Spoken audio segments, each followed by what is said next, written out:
The nurse's footsteps echo through the maternity ward like a metronome counting down the minutes of my old life. I'm propped up in the hospital bed, cradling our newborn daughter while Ryan stands by the window, his back turned to us, phone pressed against his ear. I understand. Yes, I'll handle it, he says, his voice carrying that familiar business tone, the one that used to make me proud, back when I thought his dedication meant security for our future. Sophia, I remind myself. I am Sophia, and this moment should be perfect. Ryan, I call out softly, come meet your daughter properly. He glances over his shoulder, offering what barely passes for a smile. Just a minute, honey. Critical deal closing. Our daughter's tiny fingers wrap around my pinky, and I study her face, searching for traces of the man I married 3 years ago. Her eyes are still that newborn blue, but I imagine they'll darken to match his. Will she inherit his ability to compartmentalize too? To slice life into neat little boxes that never touch? The door opens, and Dr. Martinez enters with her clipboard. How are we doing, Mrs. Chen? Everything's fine, I lie, watching Ryan pace near the window. Just perfect. The doctor's eyes flick between us, and something in her expression shifts. I've seen that look before. Pity mixed with professional detachment. She's probably witnessed countless scenes like this. New fathers more interested in their phones than their children. Your vitals are good, and the baby's doing excellent, she says, making notes. Have you decided on a name? Ryan finally ends his call and joins us, but maintains a careful distance from the bed. Emma, he announces as if he's naming a new corporate acquisition. Emma Chen. I stare at him, my throat tight. We agreed on Olivia. Emma's more professional, better for her future. The doctor quietly excuses herself, leaving us in a silence broken only by our daughter's soft cooing. Professional? I repeat, tasting the bitterness of the word. She's 6 hours old, Ryan. She doesn't need a LinkedIn profile yet. He checks his phone again, fingers tapping against the screen. Trust me on this. I've been thinking about it, and Emma has better networking potential. Studies show... Studies? My voice cracks. This is our daughter, not a focus group. Ryan sighs, running a hand through his perfectly styled hair. Let's not do this now. I have another call in 5 minutes with Singapore. It's Saturday.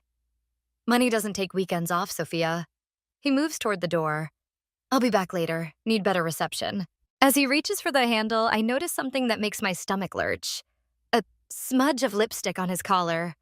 Coral pink, a shade I've never worn. The same color I glimpsed on a tissue in his car last week when he claimed he'd been working late. Ryan, I call out, my voice steadier than I feel.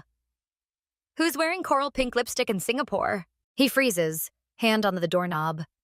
For a moment, something like panic flashes across his face before it's replaced by his practiced neutral expression. What are you talking about? Your collar. I adjust our daughter in my arms, drawing strength from her warmth. It's quite the shade. Must be hard to find in business meetings. You're tired, Sophia. The hormones... Don't. The word comes out sharp enough to make our daughter stir. Don't you dare make this about my hormones. He straightens his tie, composure returning like armor. We'll discuss this later, when you're more rational. The door closes behind him with a soft click that sounds like the period at the end of a sentence. Our daughter begins to cry, and I hold her closer, whispering promises I'm not sure I can keep. It's okay, Olivia, I say, claiming her name as the first battle in what I suspect will be a long war. Mama's here, and Mama sees everything now. 3 weeks into motherhood, and our house feels like a museum of someone else's life. I'm arranging Olivia's clothes in the nursery when Ryan's voice drifts up from downstairs, that honeyed tone he uses for important calls. Of course I miss you too, he whispers. But we need to be careful. My hands freeze on a tiny onesie. The baby monitor picks up every word, broadcasting his betrayal in crystal clear digital audio. A woman's laugh, tinny through his phone's speaker.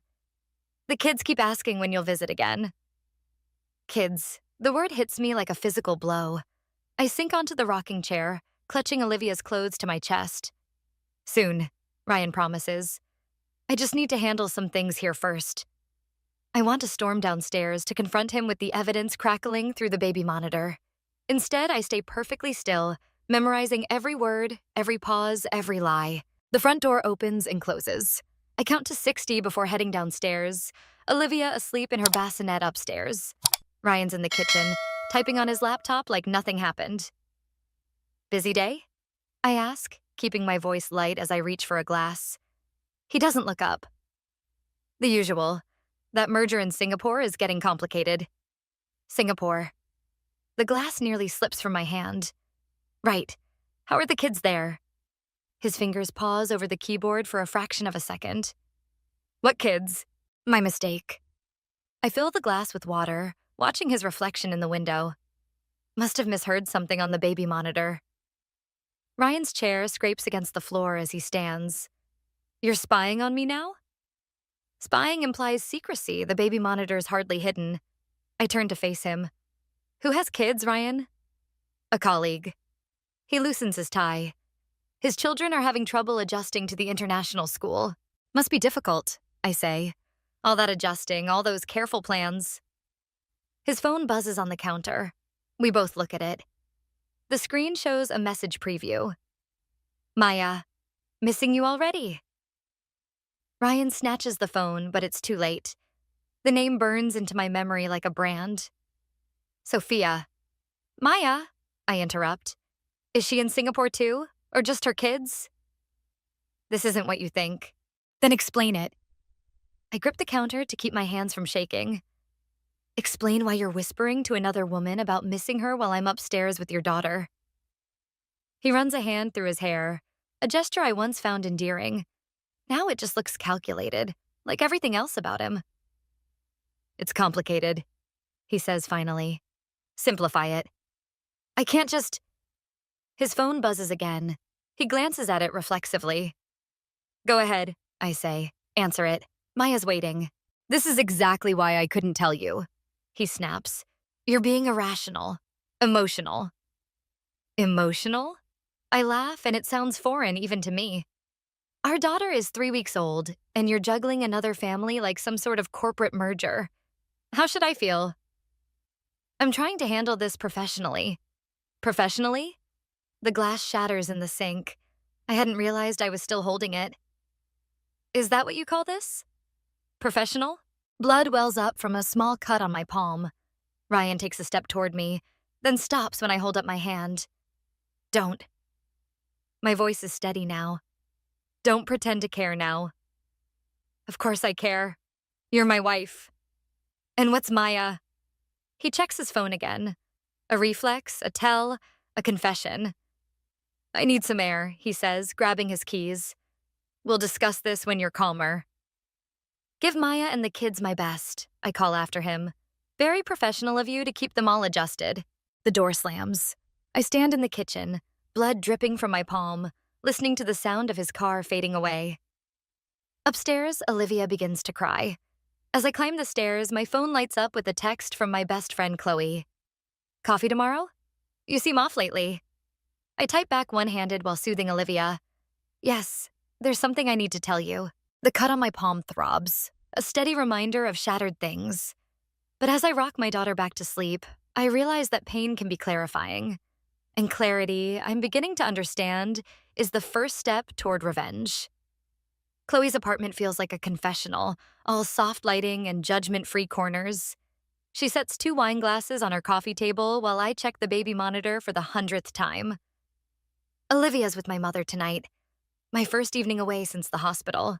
Start from the beginning, Chloe says, pouring generously. There might not be enough wine for the whole story. I take a sip, then pull out my phone. But I have something better. Watch this. The video plays. Ryan in our driveway yesterday, helping 3 children out of his car. A girl, maybe 9, hugs him tightly. A younger boy trails behind, carrying a soccer ball. The smallest, another girl, rides on Ryan's shoulders. Chloe's hand covers her mouth. Those aren't his?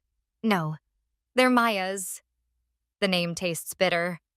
But he's playing daddy to them while barely acknowledging Olivia. That absolute bastard. She pauses the video on Ryan's face. He's laughing, more animated than I've seen him in months. How did you get this? Our neighbor's security camera.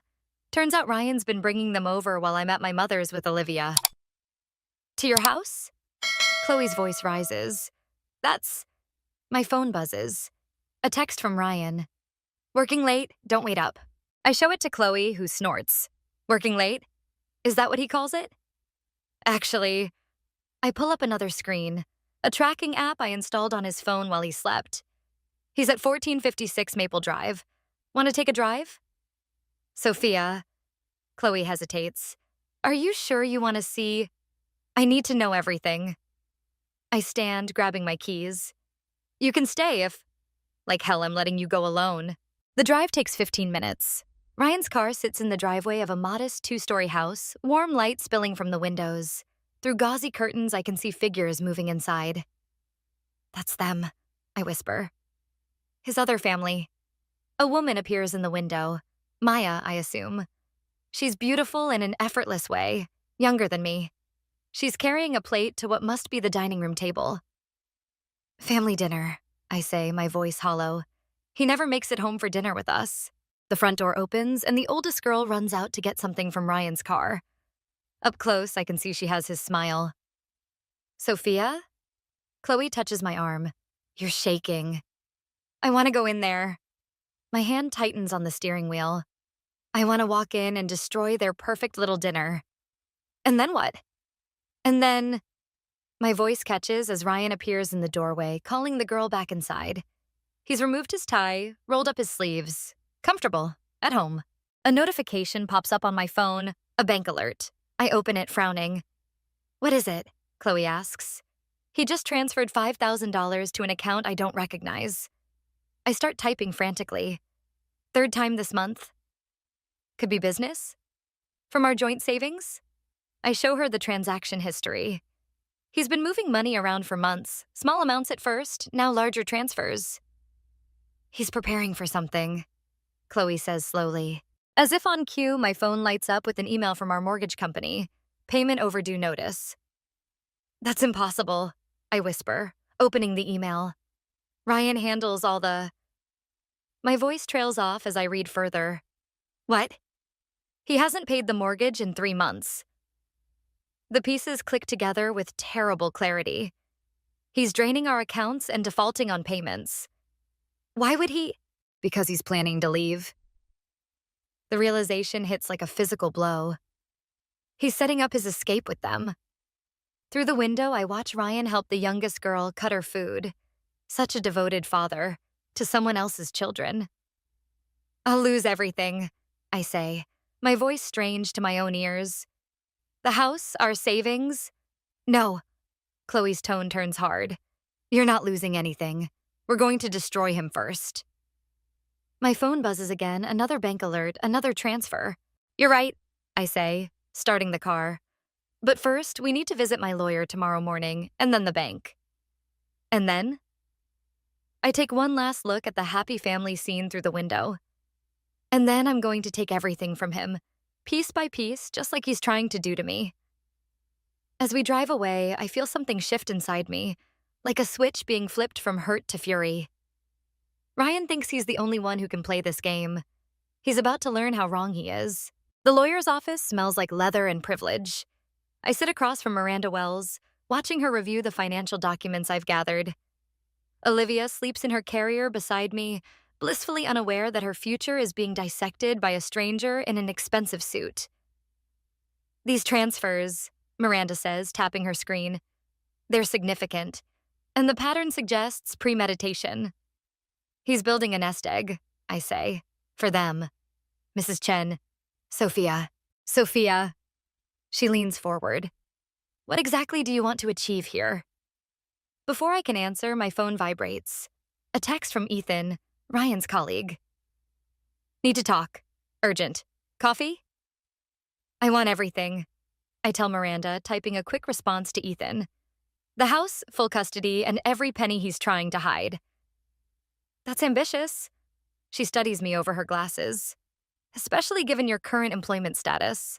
I have evidence of his affairs, the hidden accounts, and he has a high-powered legal team through his firm. She slides a document across the desk. He's already contacted them. My stomach drops as I read the letterhead. Harrison and Pierce, the same firm that handled his company's mergers. When? This morning. Miranda's expression softens slightly. He knows you're making moves. Olivia stirs, whimpering. I lift her into my arms, breathing in her baby scent for strength. I need to meet someone, I say. How quickly can you freeze our accounts? I can file for an emergency injunction today. She starts typing. But Sophia, be careful. Men like your husband, they don't respond well to losing control. 30 minutes later, I'm sitting across from Ethan in a quiet cafe, Olivia sleeping against my chest. His hands shake slightly as he stirs his coffee. I shouldn't be here, he says. If Ryan finds out. What's going on, Ethan? He glances around before sliding a USB drive across the table. I found these while backing up the company servers. Emails, transfer records, property documents. For Maya? And others. He won't meet my eyes. There's a pattern, Sophia. You're not the first. The drive feels heavy in my palm. What do you mean?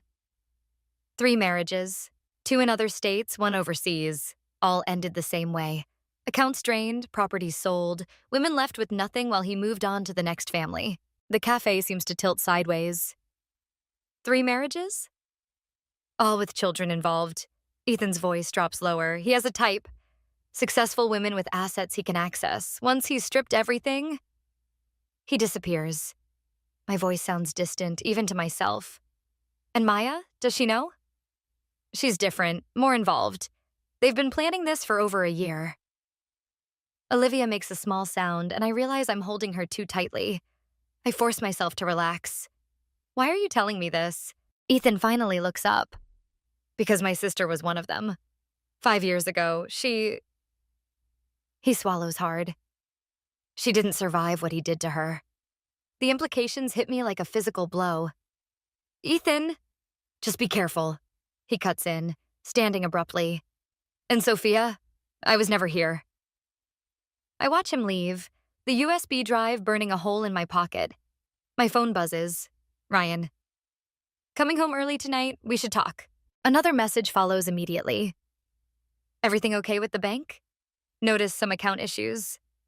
I stare at the messages, seeing them with new eyes. Every word feels like a trap, every gesture a calculated move in a game he's played before.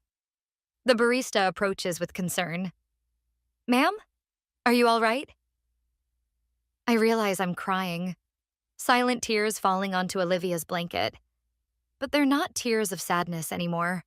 Something harder, colder is crystallizing inside me. I text Chloe. Need your help. Tonight. Bring your camera. Then Ryan. Looking forward to it. I have something to tell you too.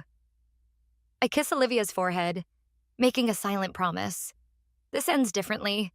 Not just for me, but for all of them. The women who came before, the ones who didn't survive his games. Miranda's words echo in my head. Men like your husband don't respond well to losing control. Good, I think, gathering my things. Because control is exactly what I'm going to take from him. Starting tonight, Chloe sets up her camera in our living room while I arrange the scene. Wine glasses on the coffee table, dinner warming in the oven, the USB drive from Ethan connected to our home computer. Waiting. You sure about this? Chloe asks, adjusting the lens. Once we start, he's already started. I check my phone. Another text from Ryan. Picking up champagne, special night. The doorbell rings. Not Ryan, he has keys. Through the peephole, I see Maya standing on our porch, wringing her hands. Hide, I whisper to Chloe, who slips into the study with her camera. Maya's prettier up close, in a soft, vulnerable way that makes my stomach twist. Is Ryan here? Not yet. I leave the door open just enough to block her entry. But you knew that. I need to talk to you. Her eyes are red-rimmed. About what he's planning. A car door slams down the street. Ryan's silhouette approaches through the gathering dusk. Inside. Quick. I pull her in, directing her toward the kitchen. Through there, stay quiet. Ryan enters moments later, champagne in hand, wearing his victory smile. The one I used to love before I understood what it meant. Sophia. He kisses my cheek, cologne masking a familiar perfume. You look beautiful tonight. Special occasion? The biggest. He starts uncorking the champagne. Where's Olivia? With Mom. I thought we needed privacy for our talk. The cork pops. He pours 2 glasses, pushing one toward me. I've been thinking about our future. So have I. I don't touch the champagne. About your other futures, too. His smile flickers. What? I open the laptop, turning it toward him. Documents fill the screen. Marriage certificates, divorce papers, death certificates. His past laid bare in bureaucratic detail. 3 wives, I say quietly. 2 divorces, 1 suicide. You've been busy. The victory smile vanishes. Where did you get those? Does it matter? What matters is what happened to their money, their homes, their children. I step closer. What happened to Ethan's sister, Ryan? A glass shatters in the kitchen. Ryan's head snaps toward the sound. Maya, I call out, you can join us now. She emerges, tears streaming down her face. I'm sorry, Ryan. I had to tell her. About the house in Vermont, the school transfers for the kids. Maya. His voice turns gentle, practiced. We talked about this. Everything's arranged. Like it was arranged for the others? I pull up more documents. The pattern's obvious once you see it. Find a woman with assets, create a family, then strip everything away. Sophia. But Maya's special, isn't she? A partner instead of a mark. Until when? Until the money runs out? Until you find someone new? Maya makes a small, broken sound. The tickets. The ones you bought? What tickets? I ask. To Singapore. She looks at Ryan, realization dawning.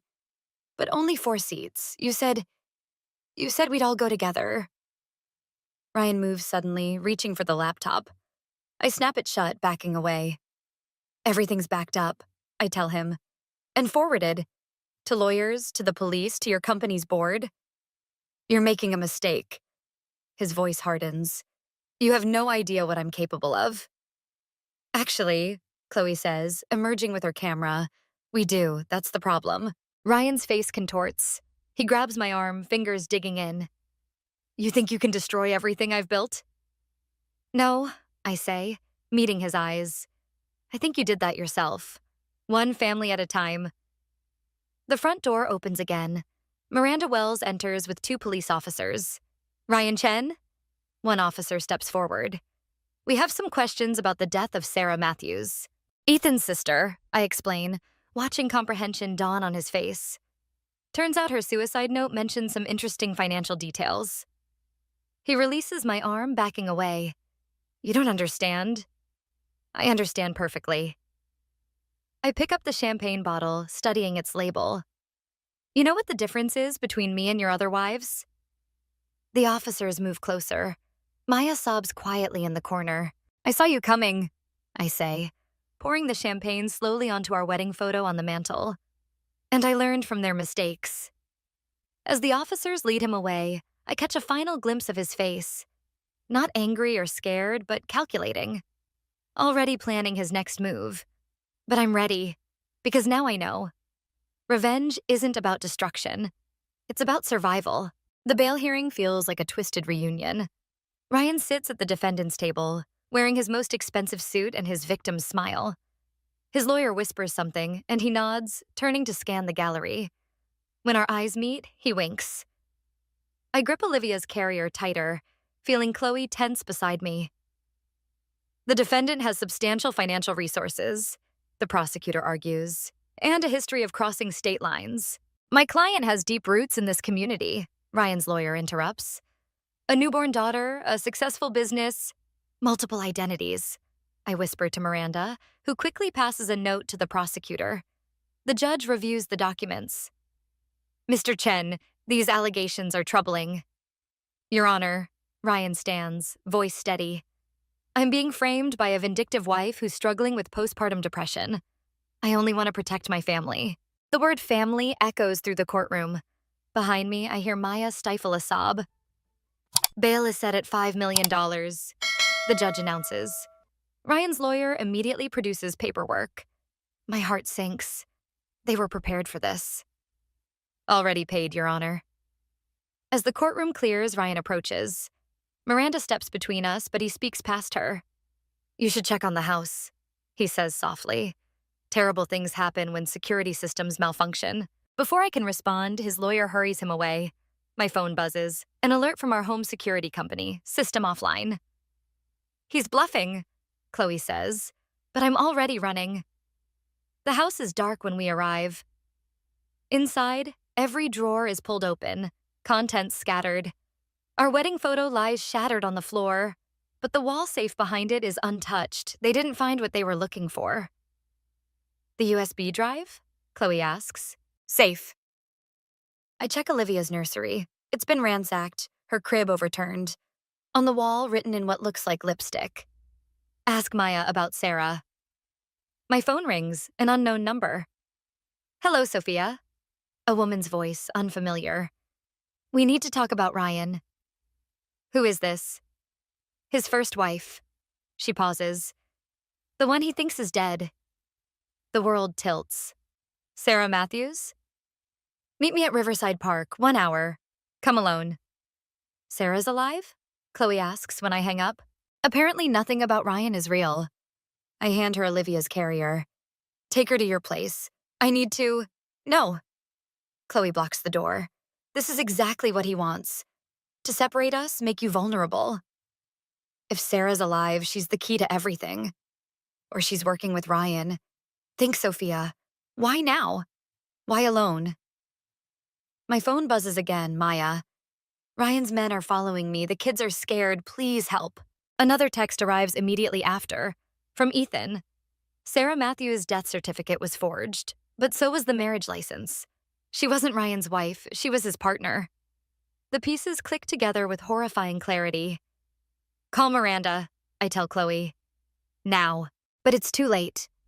Headlights flood the room as vehicles surround the house. Through the window, I see Sarah Matthews step out of a car, very much alive, looking nothing like her photos. Behind her, Ryan emerges, free of police custody. Sophia, he calls out. We need those documents, all of them, or Maya's children might have an unfortunate accident. He's lying, Chloe whispers. Maya's not answering her phone. I check my security cameras remotely. Maya and her kids are being held in Ryan's office downtown. Sarah Matthews stands on my porch, holding what looks like custody papers. 1 hour, Ryan shouts. Or I start dismantling everything you love, just like you tried to do to me. Olivia begins to cry, a thin wail that cuts through the chaos. I look at my daughter, then at the evidence that could destroy Ryan, then at Maya's children on my phone screen. I won't let him hurt any more families, I say. Sophia, get Olivia out through the back. I'll handle this. And do what? I pull out my phone, dialing Miranda's number. What Ryan taught me. Sacrifice one family to save another. As Chloe slips away with my crying daughter, I open the front door to face Ryan and Sarah. Sometimes I realize revenge isn't about winning.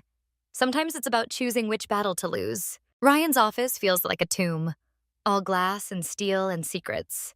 Maya and her children huddle in the corner, watched by Sarah Matthews, the woman who started it all. The USB drive feels heavy in my pocket as I face them both. The documents, Ryan says, hand extended. First, let them go. He laughs, but it doesn't reach his eyes. You're not in a position to negotiate. Neither are you. I pull out my phone, showing him the live stream. Everything happening here is being broadcast to the police, your board of directors, and every major news outlet. Sarah steps forward, her heels clicking on marble. Turn it off. Why? Afraid people will learn how you and Ryan have been running this con together? How many families have you destroyed as a team? Ryan's smile falters. Sarah, check her phone. It's not about the phone. I turn to Maya. Did you know Sarah was never really his wife? She's his partner. They find wealthy families, infiltrate them, then strip them bare. Maya clutches her children closer. Ryan? Don't listen to her.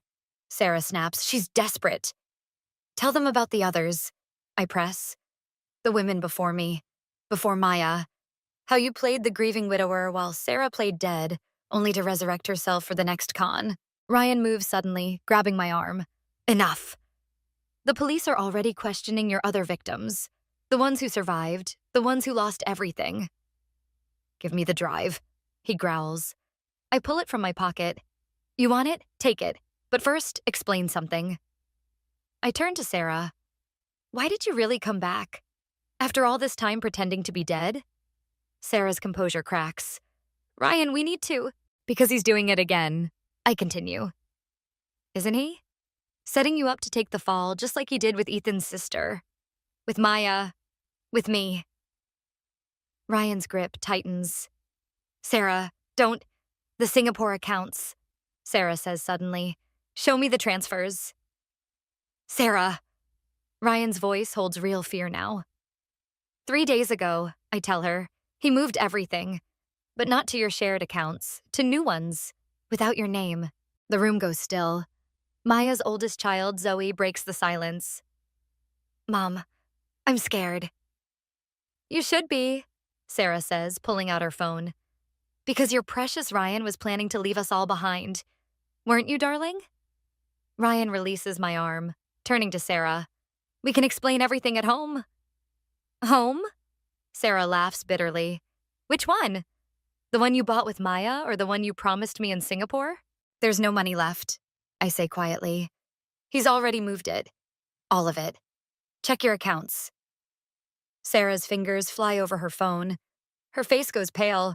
You bastard, she whispers. Ryan lunges for the door, but it bursts open before he reaches it. Miranda enters with 2 police officers, followed by Ethan. Ryan Chen, one officer starts. You're under arrest. For what? Ryan sneers. Everything I did was legal. Every transfer, every account. Not Sarah's death certificate, Ethan cuts in. Not the forged documents, and definitely not what you did to my sister.